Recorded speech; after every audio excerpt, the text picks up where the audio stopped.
spécial débat reçoit pour vous Cédric Moundiantou de l'AVC, c'est ça, parti cher à Didier, c'est Didier, non? C'est Didier Boudimbo. Voilà, Didier Boudimbo que je salue de là où il est. Alors, le secteur des hydrocarbures, comment ça se porte? Avec la mise en vente des, comment on appelle ça? Des blocs pétroliers. Oui. Beaucoup disent que ça ne suit vraiment pas la procédure légale, est-ce vrai? Je ne sais pas de quelle procédure ceux qui le disent, ou encore à quelle procédure ils font allusion. Mais bien avant de venir à votre question, je voudrais d'abord commencer par saluer vos téléspectateurs. Ça va être la première fois que je serai ici sur le plateau de spécial débat. C'est souvent à Sololi, mais aujourd'hui voilà, c'est spécial aujourd'hui pour Sololaté, mais on est maintenant dans un débat spécial. Ok. Alors madame, vous savez, nous sommes un pays béni par la nature, un don béni de Dieu, mieux loti par la nature. Assez souvent, quand on parle de l'économie congolaise, on a tendance beaucoup plus à évoquer les secteurs miniers, ce qui est d'ailleurs aujourd'hui qui constitue les poumons de notre économie. Okay. Même dans la constitution ou la composition de notre budget, vous sentez que les secteurs miniers a une certaine pondération un peu plus élevée que tous les autres secteurs. Et vous essayez de remonter les temps, vous risquez même de ne pas vous rendre compte qu'on avait dans ces pays une autre richesse qu'on appelait secteur des hydrocarbures. Et pourtant, par le passé, nous avons des ministres qui ont dirigé ces secteurs. Jamais on n'en parlait.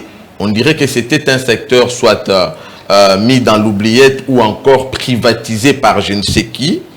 Mais l'on doit d'abord commencer par reconnaître et par cette reconnaissance saluer au même moment les prouesses de l'actuel ministre des hydrocarbures. Un jeune qui a déjoué tous les pronostics sur les capacités de la jeunesse à pouvoir donner une certaine productivité dans la gouvernance. J'ai cité Maître Didier Boudimbo, puisqu'aujourd'hui on parle des hydrocarbures comme une des ressources à laquelle ou encore sur laquelle on pouvait compter pour avoir un Congo demain émergent aux côtés notamment du secteur minier. Vous avez parlé de la procédure, mais moi j'essaie une chose d'abord.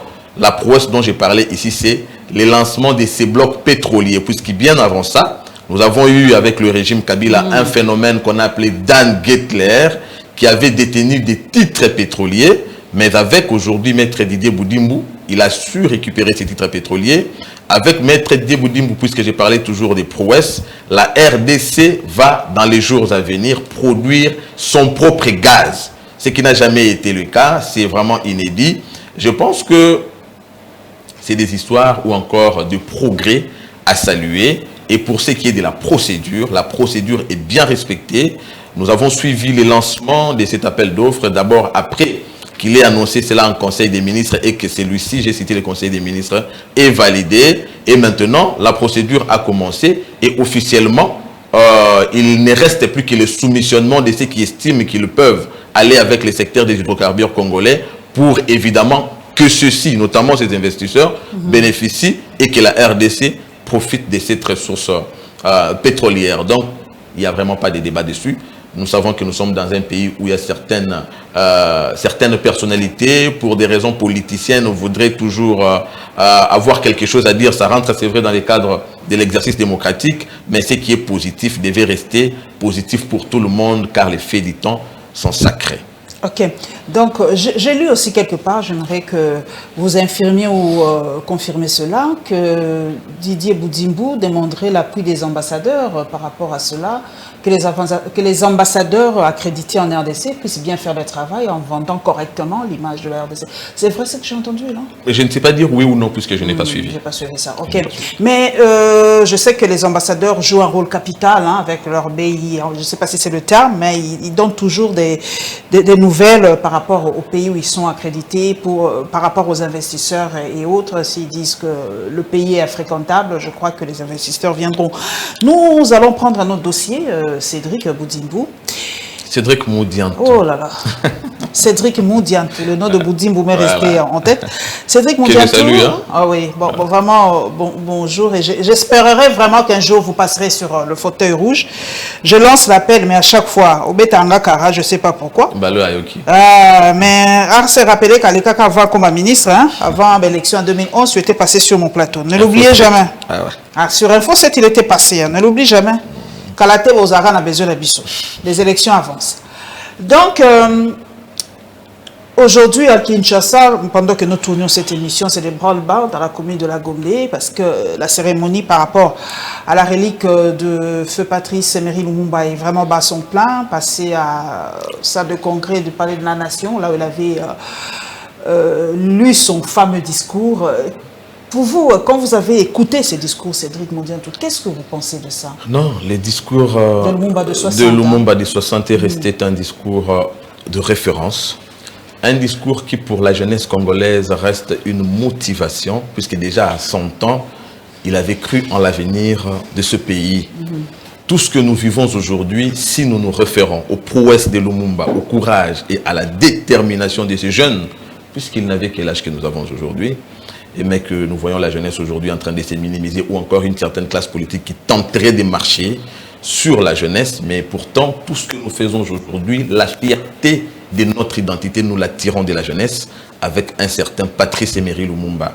Je pense que c'est un discours de référence, c'est un discours de fierté et de dignité, non seulement pour le Congo, pour l'Afrique, mais bien entendu pour notre jeunesse. Une occasion pour moi d'appeler la jeunesse à puiser toujours dans cette référence historique, dans cette fierté de Patrice Emery Lumumba. Et pour ça d'ailleurs, je profite de l'occasion pour saluer évidemment l'événement de demain avec la relique qui est finalement arrivée 61 ans après. Nous allons finalement célébrer notre indépendance avec la relique de celui qui avait lutté pour que nous soyons aujourd'hui un peuple. Est-ce que ce discours n'avait-il pas signé son arrêt de mort? Parce que beaucoup disent que, d'ailleurs, que le discours n'était pas prévu dans le protocole d'État. À ce moment-là, il avait écrit ça sur place. Et ensuite, cette question de la dent authentique ou pas, beaucoup de Congolais n'y croient pas vraiment. Et que pense Cédric Moudiantou de tout ça? Non, signer son arrêt de mort, ça pouvait venir par les discours ou par une autre chose. Les discours, c'était l'expression de ce qu'était effectivement Lumumba. Donc, ce qu'il voulait et ce qu'il voulait de son pays, son peuple, la fierté, le prestige qu'il voulait voir de l'identité congolaise. Donc, c'est ce qu'il avait couché sur papier pour exprimer la volonté de tout un peuple, puisqu'évidemment, c'était une personnalité qui était en contact avec la population. Donc, il faut voir dans ça la détermination, mais en face, il y avait aussi, je ne veux pas exagérer avec les mots, mais je pense qu'il y avait quand même aussi cet esprit, cette méchanceté, si on peut être gentil avec les autres, cette méchanceté des Blancs, notamment de la Belgique, qui ne voulaient pas de l'action de Lumumba et qui voulaient nous imposer une certaine façon de marcher. Je pense, madame, cette histoire est aujourd'hui un passé, parce que nous sommes appelés à vivre en communion avec la Belgique. Déjà que nous avons reçu aussi les paroles de pardon, les excuses, et la dent est rapatriée finalement.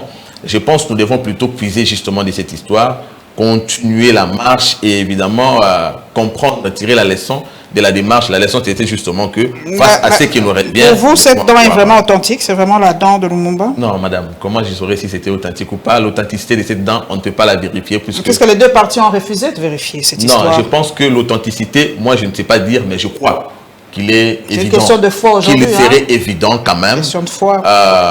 C'est vrai, la symbolique, l'effet de la restitution de cette dent a une certaine symbolique et c'est d'abord quelque chose de déjà de bien, mais il faudrait finalement alors qu'on puisse ne serait-ce que vérifier si c'est effectivement ça. Parce qu'on ne peut quand même pas, je ne trouve même pas d'intérêt à pouvoir cacher la vraie dent s'il y en a et nous donner une autre. Et on la cacherait pourquoi? Je ne sais pas. On reste dans ce qui est essentiel. Bon, puisque c'est ce qui nous a été restitué, nous acceptons le plus important, Lumumba reste notre héros national. Voilà, nous allons prendre un autre sujet, spécial débat. Nous allons débattre de notre sujet un peu grave aussi. C'est un fait de société, c'est l'enlèvement d'une jeune fille que nous avons suivi depuis ce matin, mademoiselle Blandia Koulaba, je crois. Elle est même sur Twitter, elle a été enlevée par des inconnus et on est en train de demander une rançon pour qu'on la libère. Les photos sont poignantes, les images sont poignantes. Mais comment cette résurgence des enlèvements à Kinshasa, c'est quand même incroyable. Ça avait pris fin à un moment, mais on a l'impression que ça a repris de plus belle. Non, d'abord nous condamnons avec véhémence ce genre de pratiques. Et il faudrait bien que les services s'activent effectivement, d'abord pour commencer à retrouver où est cachée cette jeune fille, et bien entendu aussi mettre la main sur ceux qui sont à la base. RAM pouvait nous aider, non? RAM s'était fait aussi pour tracer le téléphone, voler ou kidnapper, non? Oui. Que joue RAM maintenant? Les autorités, c'est à eux que nous nous adressons. Donc ils doivent nous aider d'abord, les services doivent s'activer pour retrouver la jeune fille, mais également pour mettre la main sur ceux qui sont à la base de ça. Mais la différence seulement, puisque vous parlez de la résurgence, la différence c'est que la fois passée, c'était des enlèvements avec l'appui des services. Justement avec une certaine catégorie de personnes ciblées par rapport à leurs avis, à leurs opinions politiques. Mais cette fois-ci, nous pouvons considérer ça évidemment aussi comme une forme d'insécurité. Voilà pourquoi j'avais dit qu'il faut mettre la main sur ceux qui sont à la base de ça, puisque nous ne savons pas, est-ce un règlement des comptes ou c'est quoi au juste, mais il va falloir justement que les services de sécurité s'activent, comme c'est à Kinshasa, que notamment le général Silvano Kasongo puisse essayer d'activer les services, mais cette fois-ci, de manière un peu permanente, parce que nous sommes en train d'entendre de partout que la situation d'enlèvement ou d'insécurité commence quand même à renaître. Vous avez parlé de la résurgence. Déjà que nous avons des sérieux problèmes à l'Est, où les gens meurent, on ne doit encore pas avoir d'autres ici à Kinshasa.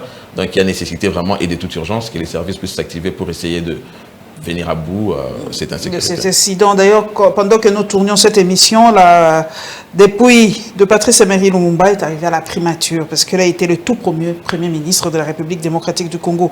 Nous allons à l'Est. Je veux vous parler de ce message des femmes Munyamulenge ou Tutsi en guillemets, qui disent que eux ne sont pas rwandaises, on les stigmatise un peu trop et que voilà, elles se sentent en insécurité ici en République démocratique du Congo. Elles sont congolaises, nous n'avons pas à les stigmatiser. Et il y a un monsieur sur Twitter qui a dit que la RDC est en train de se lancer dans une campagne de purge, parce que nous voulons enlever tout Tutsi ou tout Munyamulenge des institutions de l'armée. Il a même cité des noms, Moïse Nyarugabo, Rouberois, Guizaro et les autres. Vous êtes Congolais. Est-ce que c'est la nature du Congolais de tuer, de stigmatiser Pourquoi ce message est en train aujourd'hui de prendre de l'ampleur sur Internet et maintenant dans le monde entier? On nous traite aujourd'hui le hashtag aujourd'hui c'est Congo Killing Tutsi. C'est ça aujourd'hui le message qu'on veut faire passer. Ça aurait dû être le contraire, parce que les Congolais ne tuent pas les Tutsis. Les Congolais sont victimes je vais parler du contraire. Je ne veux pas créer des incidents diplomatiques. Mais je sais une chose, madame, l'hospitalité, c'est aussi la nature des Congolais.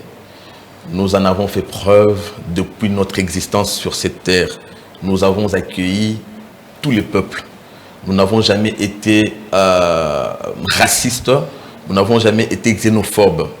Alors, on ne peut pas nous faire porter quelque chose pour justifier une autre chose dont nous ne connaissons d'ailleurs pas déjà la finalité. Mais tout ce que le monde entier reconnaît, et ce qui est d'ailleurs vrai, c'est que la RDC est victime d'une agression d'un peuple.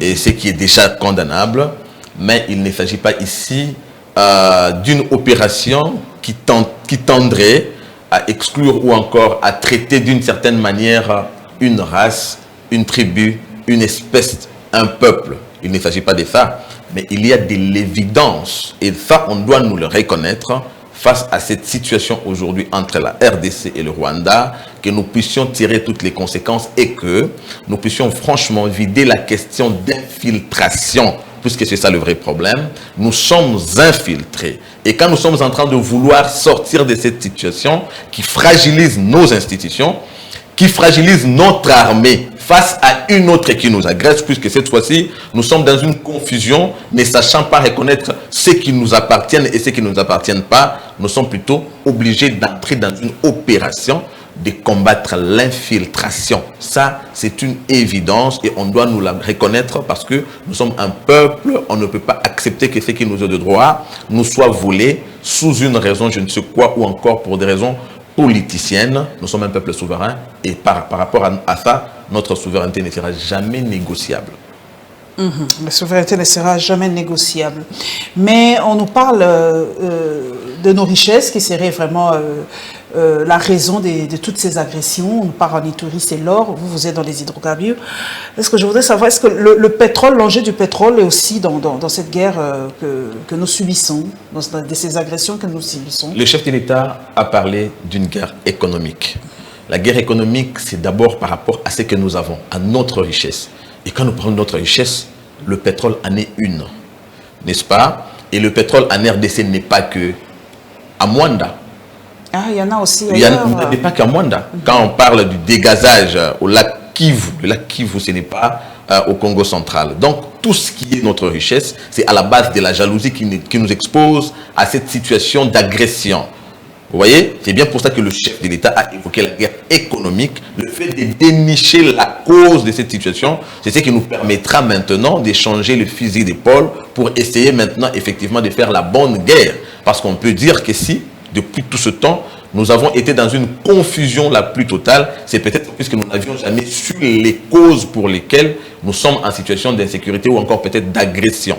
Maintenant que nous savons que c'est une jalousie, premièrement, mais une jalousie reposant sur des raisons économiques par rapport aux richesses que nous avons, y compris le pétrole, c'est là maintenant que nous allons commencer la bonne guerre. Et la bonne guerre va s'étendre aussi bien sur le plan diplomatique, comme le chef de l'État l'a toujours fait, mais également sur le plan militaire, bien entendu, puisque l'autorité de l'État, le renforcement de l'autorité de l'État, notamment à travers l'organisation de nos services de sécurité, c'est ce qui nous rassurera évidemment la protection de nos frontières, mais évidemment de notre population. Est-ce que diplomatiquement la RDC est forte? Parce qu'on a l'impression, je dis bien impression, que nous allons souvent négocier en position de faiblesse.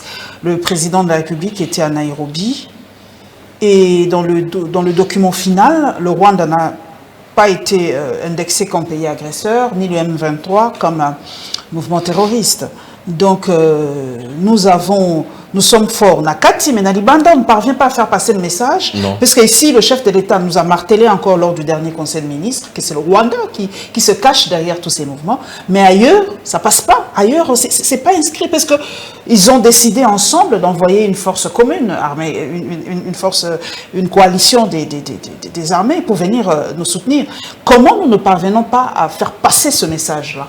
Madame, nous sommes faibles diplomatiquement. C'est faux. D'abord, sur le plan diplomatique, aujourd'hui, les indicateurs, si on ne peut que parler des indicateurs, les indicateurs prouvent à suffisance que la RDC a connu a fait un assaut positif sur le plan diplomatique. Vous êtes en train de parler de ce qui s'est passé à Nairobi. Je ne sais pas si vous avez un extrait ou un exemplaire de cet accord. Tout a été dit, tout a été dit, tout a été lu, tout a été lu, tout a été publié quand même. Non, je ne peux pas venir annoncer ou parler de... Je voulais qu'on puisse faire une analyse mot à mot. Non, mais je n'en ai pas, voilà. J'ai lu. Vous n'avez pas lu ce document, ça a été publié mille et une fois. Je voulais qu'on le fasse à l'attention de ceux qui nous suivent, par exemple. Ça aurait été bien. Je n'en ai pas sur place. Voilà. Mais les femmes ont été ça, le Rwanda n'a pas été reconnu comme pays. Puisque cela n'est pas le cas, moi je note une chose, et je voudrais bien que la population comprenne, puisque nous entendons quand même une certaine récupération politicienne à la matière. Non, mais voilà, il y a une force internationale qui viendra intervenir, voilà. Mais nous voulons, on dirait, une chose et son contraire. Nous avons une armée et nous reconnaissons de faiblesses, notamment l'infiltration. Sur base de quoi il y a qu'on peut considérer une forme de réforme pour essayer de faire un toilettage, évidemment, sortir les éléments étrangers dans nos services, notamment de sécurité. L'effet de l'intervention des forces internationales n'interdit pas à la RDC de s'organiser sur le plan interne, premièrement, mais aussi dans les clauses de ce que de cette force internationale, il est exclu à un pays d'être retrouvé en mèche avec l'agresseur, notamment puisque le Rwanda ne reconnaît pas que c'est lui, mais notamment le M23, ce qui est déjà une évidence, n'est-ce pas? Ce qui est en même temps une victoire diplomatique. Vous voyez, je pense, si nous faisons des bonnes analyses, nous trouverons évidemment des bonnes réponses. Les faits déjà pour la RDC, à travers le président de la République, Félix Antoine Tshisekedi Tshilombo, amène le Rwanda à travers les indicateurs. Au niveau international, les indicateurs bien entendu que nous avons, qui établissent la relation entre le Rwanda et les M23, c'est la première c'est le premier succès, si je pouvais ainsi le dire. Mais bien sûr, ici, c'est à nous de faire un travail interne pour essayer de corser la situation, pour essayer de prouver à suffisance qu'évidemment, nonobstant le fait qu'il y a une force internationale, nous faisons à notre niveau aussi, puisqu'il s'agit de notre souveraineté. Il s'agit de nos frontières.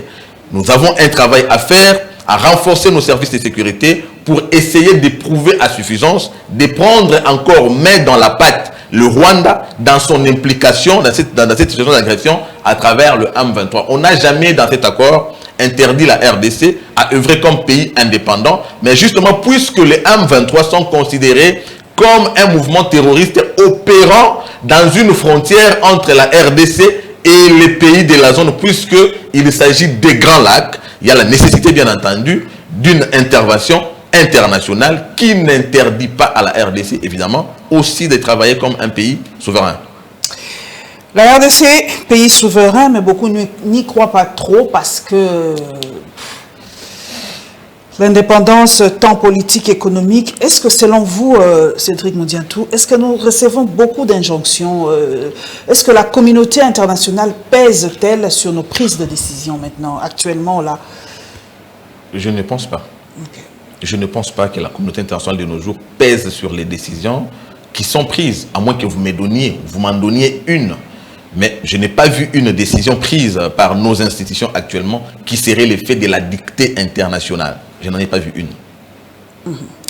Nous allons prendre un autre grand dossier aussi, c'est la sortie ou l'acquittement de Vital Kamerhe. Il a été reçu par le chef de l'État. Et on dirait qu'on nous a donné de go maintenant de s'exprimer, parce que depuis son retour, c'est maintenant qu'il s'exprime. Et nous allons essayer de décortiquer, au moins ça je l'ai, ces mots. Quand je tombe sur ce tweet, on va parler. Pour Vital Kamerhe, par exemple, le programme des 100 jours a laissé des tâches indélébiles.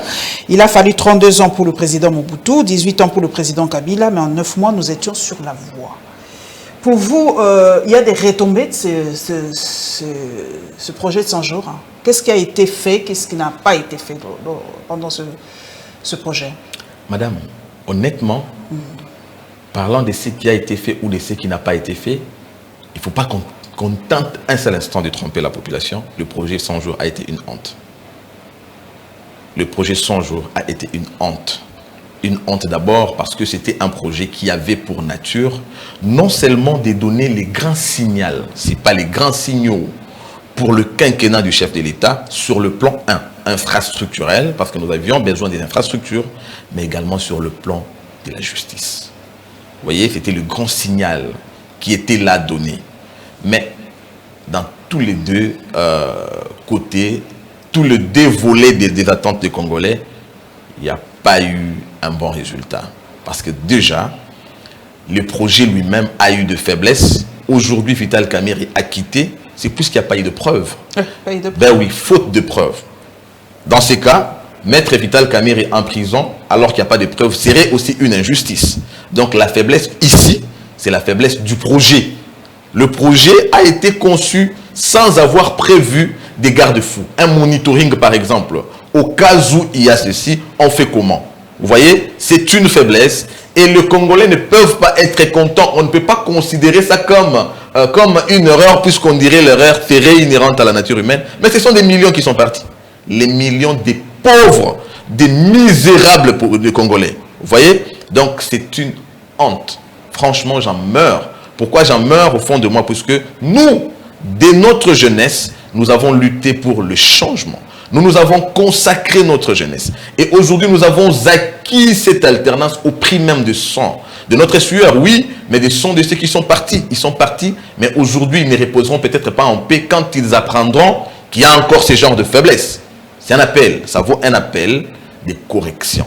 Il faudrait bien que nous corrigions ceci pour que nous ne revenions pas à cela dans l'avenir. J'ai parlé sur le plan de signal en termes d'organisation. Mais sur le plan de la justice, bien entendu, il y a aussi eu de faiblesses.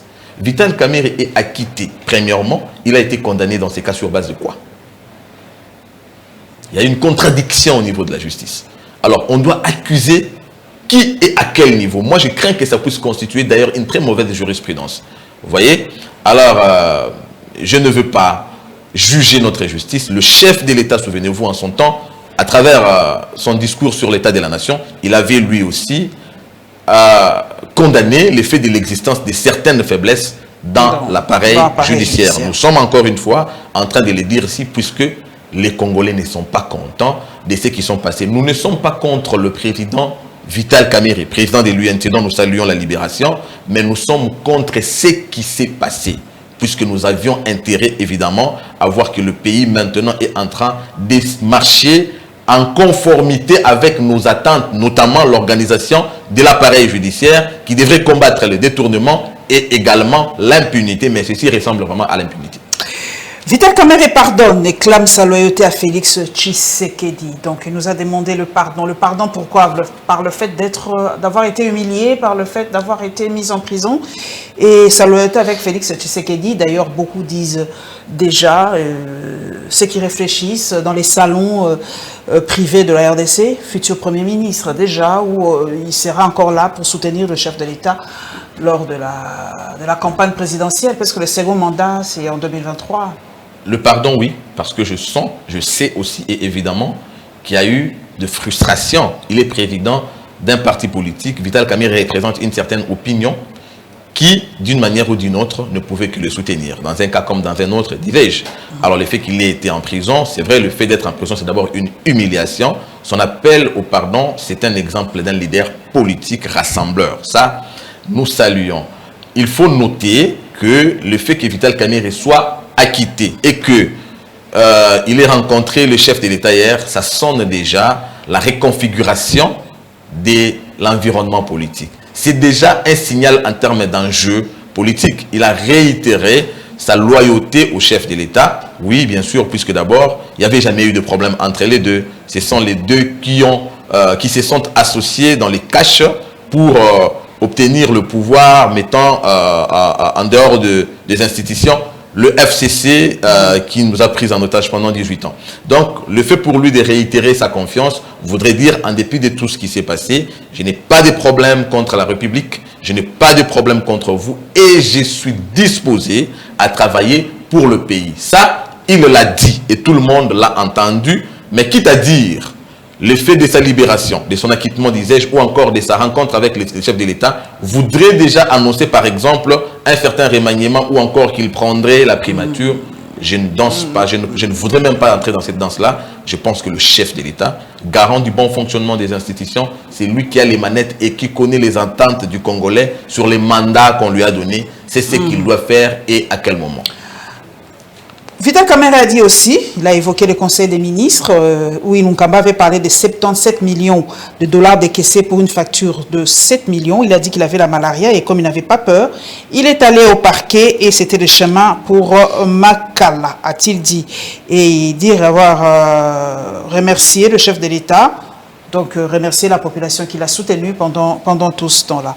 Donc pour vous, il y a eu une magouille ou vraiment un complot vis-à-vis de Vital Kamerhe. On voulait carrément l'écarter près du chef de l'État? Non, je ne pense pas. Je n'ose même pas croire qu'il y avait une main derrière. Il y avait juste le souci ou encore la recherche de la justice.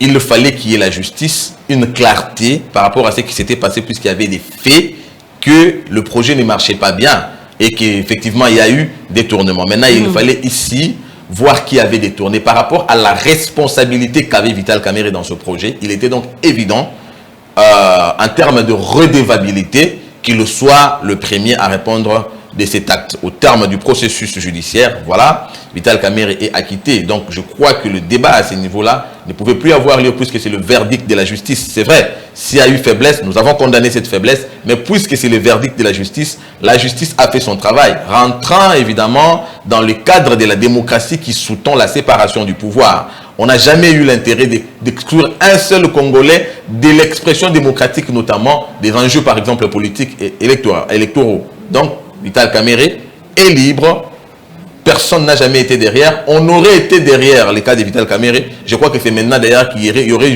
vraiment des raisons de s'acharner davantage puisque là nous avançons vers les élections.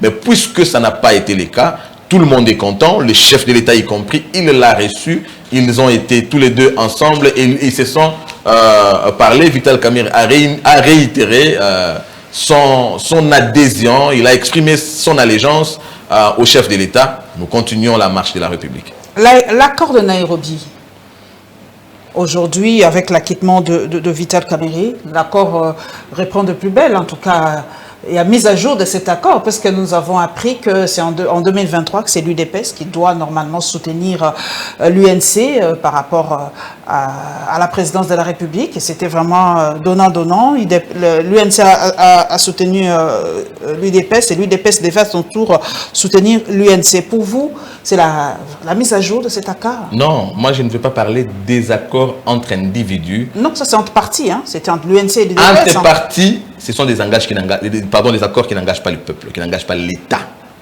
Le pays est géré par un contrat social qu'on appelle la Constitution.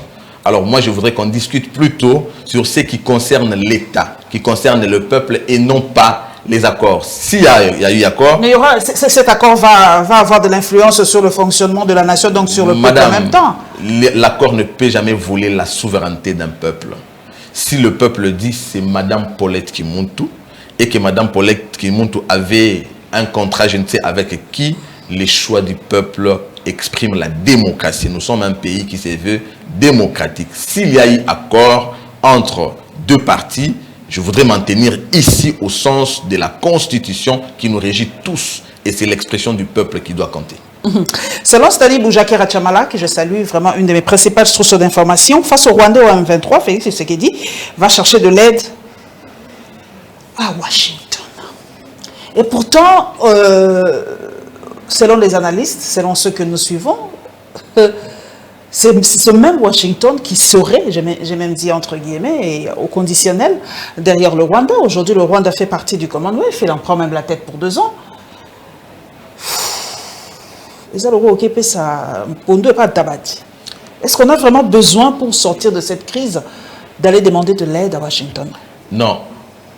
Nous avons plutôt besoin de connaître d'abord la cause de cette situation.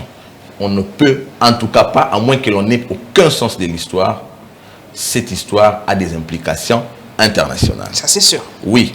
Alors, exclure la démarche diplomatique, c'est déjà un échec programmé.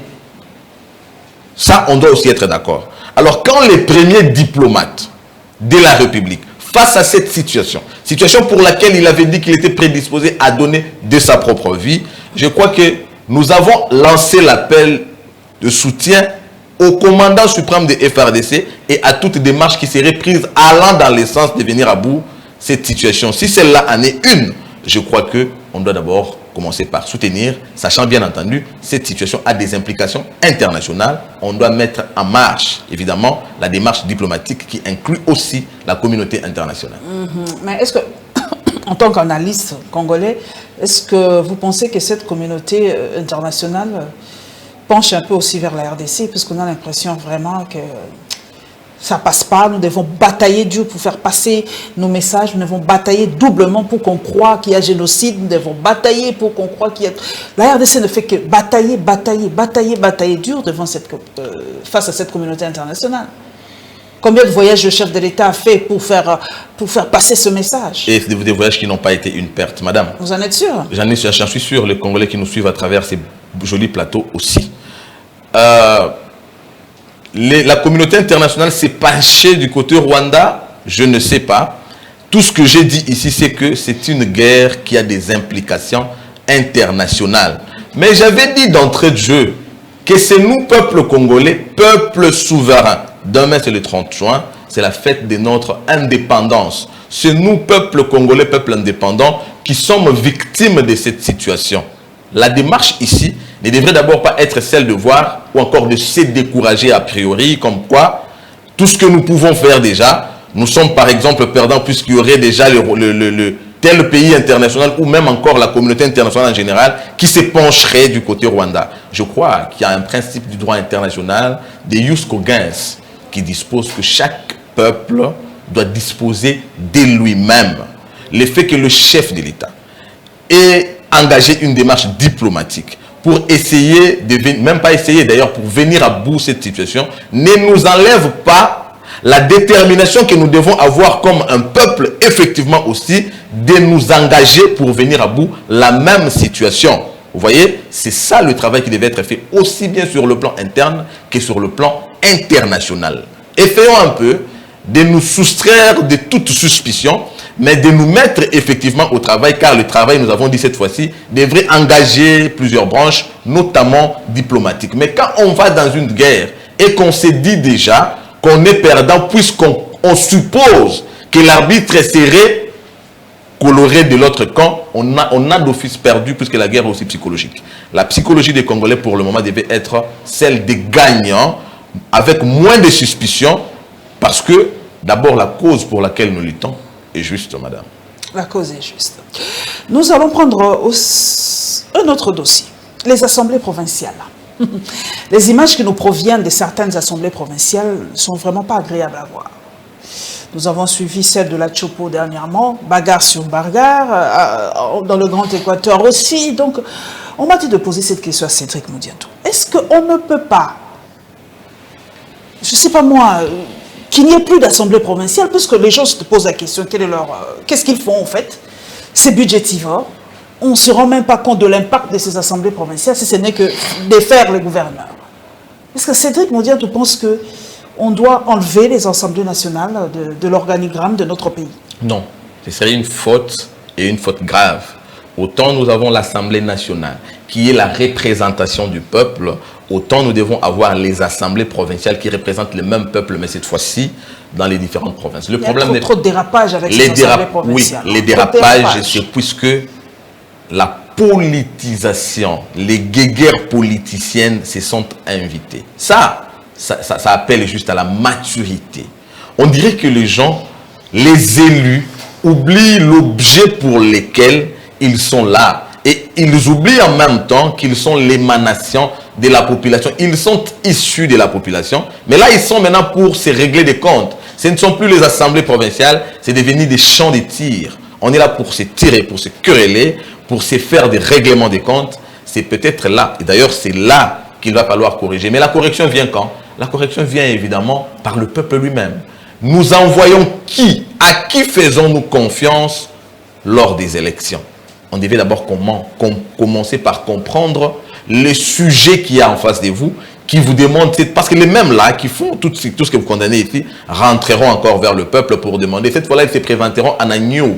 Vous voyez, au peuple cette fois-ci d'avoir la plus grande maturité, de savoir à qui donner mandat, parce qu'on ne peut pas, franchement, enlever de l'organigramme de nos institutions les assemblées provinciales, ce qui handicaperait évidemment aussi l'organisation ou encore la marche en province. Dans les provinces, il faudrait bien que ça soit considéré comme des institutions qui organisent et qui accompagnent le gouvernement central, le pays vers le développement. Mais cette fois-ci, il faudrait bien qu'on y mette un peu d'éthique et que l'on sente qu'on est au service de la République et du peuple dont ou encore duquel on est issu. Mais ça aussi, c'est un peu le rôle de la CENI, un critérium un peu plus élevé, parce que moi, je pense que l'Assemblée nationale, le Sénat ou les assemblées provinciales doivent être vraiment le lieu où se trouverait la crème de la crème, vraiment où les gens peuvent réfléchir et tout ça. Mais quand on a que des bagarreurs et tout ça, je crois que la CENI doit aussi durcir un peu le critérium. Madame, sinon, les critériums de la CENI est évident. Quand on veut avoir un diplômé, un licencié, mais licencié, oui, un diplôme n'est qu'une prétention de savoir, n'est-ce pas? Mais il y a aussi une différence. On peut avoir une licence, mais on n'a pas eu la bonne éducation.